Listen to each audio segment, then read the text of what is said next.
4000 घंटा में कुछ ही घंटा जो उनके कम हमारे चैनल पर है। तो उम्मीद करब कि आप लोग जल्दी से जल्दी कंप्लीट कर दी ताकि हमारा चैनल मोनेटाइज हो जाए और आगे भी जो भी सिस्टम है हमार गूगल एक्शन पिन के अप्लाई कर दी ताकि हमारा गूगल एक्शन पिन जो भी होके आ जाए। तो ये सब कैले के बाद यूट्यूब से पैसा आवेला। तो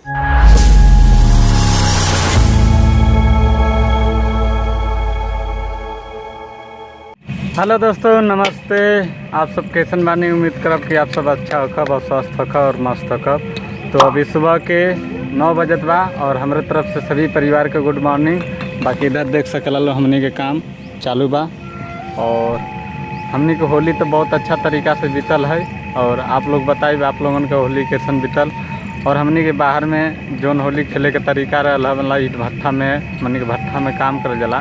ईट भट्ठा में हमनी के होली खेले के तरीका यही है। बस सिर्फ एक दिन हमनी के काम बंद रही होली के समय। होली में हमनी के काम बंद रहला ये जलाई वाला, मतलब जो ईट पकाए वाला काम है ये हमनी के काम जो है कि एक दिन बंद रहला और बाकी हमनी के 6 महीना काम चले वाला बा। बाकी अभी चारों तरफ देख सकल इधर काम भी चारों तरफ मतलब कि चालू हो गया बा और धीरे धीरे अभी धूप निकलने का संभावना होगा। बाकी अभी थोड़ा सा ठंडा मौसम बा और सुबह में थोड़ा सा भोर में जैसे 5-6 बजे करीब बारिश भइल है, हल्का हल्का मतलब एक करके बारिश गिरल है, मतलब फुहारा टाइप जैसे।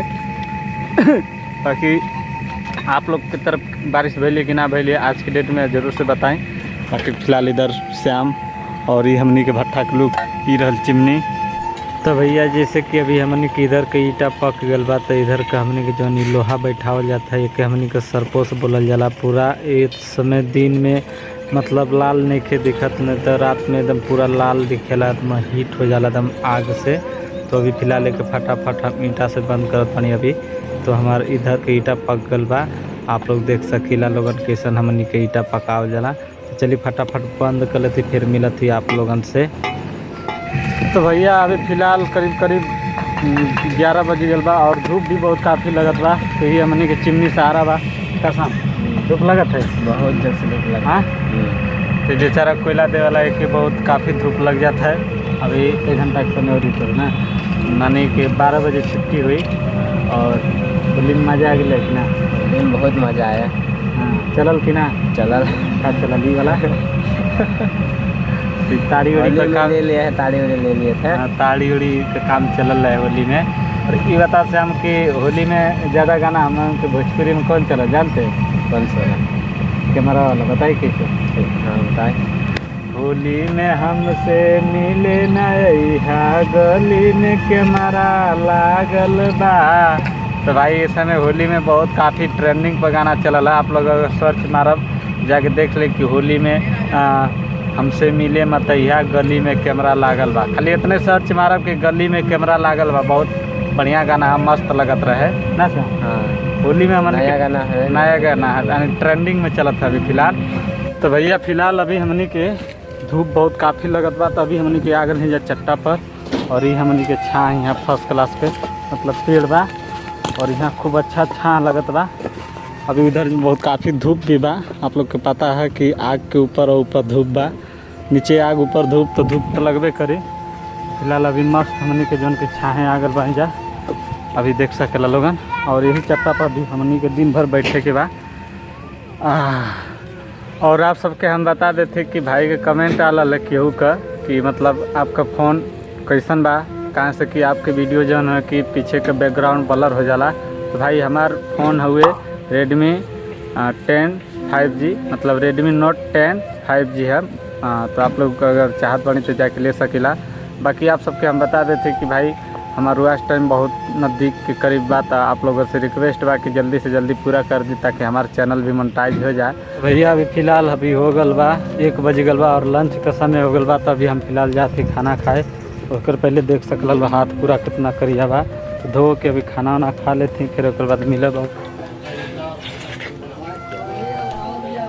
तो भैया फ़िलहाल अभी हमनी के टाइम होखे वाला बा इसमें 3:30 बजत बा और हमनी के इधर जो के सर सफाई अपन करके चिक्कन हो गली जा। बस खाली फरही मारे के है ताकि ड्यूटी वाला आवे तो हमनी के निकल जल जाए। 1 बार 2 बार और कोयला झुके के में डाले के है, उसके बाद हमनी के छुट्टी हो जाए 4 बजे।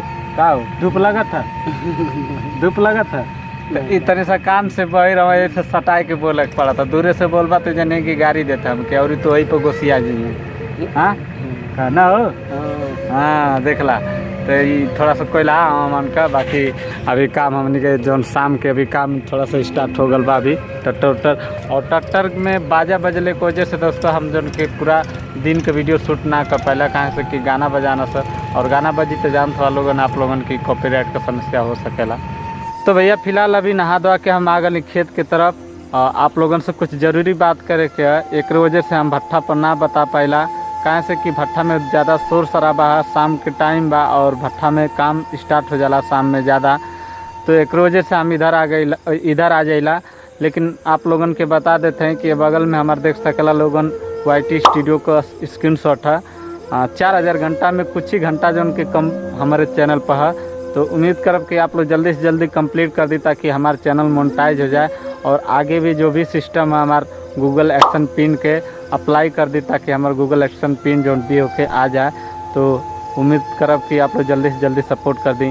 ये सब कंप्लीट होने के बाद 4000 घंटा का क्राइटेरिया जो भी है कंप्लीट, हर एक यूट्यूबर के एगो सपना होला कि हमारे जल्दी से जल्दी 4000 घंटा और उस टाइम हमारा कंप्लीट हो जाता कि आगे के जो भी सिस्टम रहेला ओके फॉलो कर ले आदमी। तो ये सब कैले के बाद यूट्यूब से पैसा आवेला, तो हो सकेला कि अगर हमार जल्दी कंप्लीट हो जाए तो हमार भी पैसा भगवान जाने शायद आ सकत बा। अब तो मेहनत हमार जारी बा और मेहनत तो हम बहुत काफ़ी करत बानी। 2 साल हो गल बा हमें मतलब कि यूट्यूब पर मेहनत करत, तो हार तो नहीं माने के बा ना, लेकिन जो भी यूट्यूब का सिस्टम बा क्राइटेरिया बा जितना होके तो फॉलो करे के बा। तो एक वजह से कहिला कि जल्दी से जल्दी भाई हमारे चैनल के मोनेटाइज करा दी। आप लोग जल्दी से जल्दी हमारे चैनल पर सपोर्ट करी ज़्यादा से ज़्यादा ताकि हमारा चैनल मोनेटाइज हो जाए। लोगन के इंटरटेनमेंट करे खातिर वीडियो बनाते रहेला।